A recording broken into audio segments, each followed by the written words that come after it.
Menteri Koordinator Bidang Hukum, HAM, Imigrasi dan Pemasyarakatan Yusril Iza Mahendra berpesan agar mahasiswa dapat melakukan demonstrasi dengan murni dan memegang teguh integritas.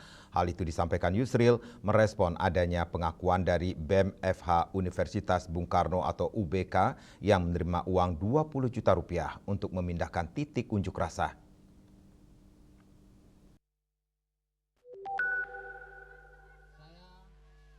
Menteri Koordinator Bidang Hukum, Hak Asasi Manusia, Imigrasi dan Pemasyarakatan, Yusril Iza Mahendra, menyatakan prihatin atas pengakuan mahasiswa Universitas Bung Karno (UBK) yang menerima uang sebelum aksi demonstrasi di Jakarta pada 15 Juni 2026. Ditemui di Jakarta Selasa 23 Juni, Menko Yusril mengatakan bahwa dirinya juga mengapresiasi keberanian mahasiswa UBK tersebut dalam mengakui kesalahan dan meminta maaf kepada publik. Yusril menilai unjuk rasa yang dilakukan mahasiswa adalah bentuk kebebasan berekspresi dan patut untuk didukung. Namun ia berpesan agar kegiatan tersebut dapat dilakukan dengan murni dan tetap menjaga integritas.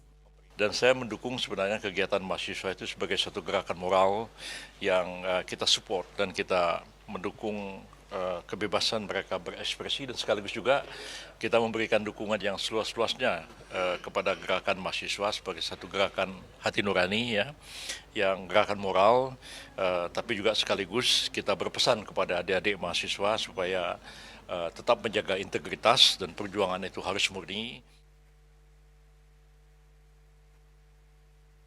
Menurut Yusril, integritas perlu terus dijaga dan dibangun agar ketika yang berdemonstrasi berkesempatan menduduki jabatan publik dapat terus berpegang teguh pada prinsip tersebut dan tidak mudah goyah oleh sejumlah imbalan yang diiringi kepentingan tertentu. Adapun pengakuan penerimaan uang senilai 20 juta rupiah disampaikan ex-ketua Badan Eksekutif Mahasiswa BEM Fakultas Hukum UBK Muhammad Abdi Maludin pada Senin malam 22 Juni. Uang itu disebut-sebut diterima dari oknum aparat kepolisian untuk pemindahan lokasi demonstrasi dari depan Istana Negara ke gedung DPR RI.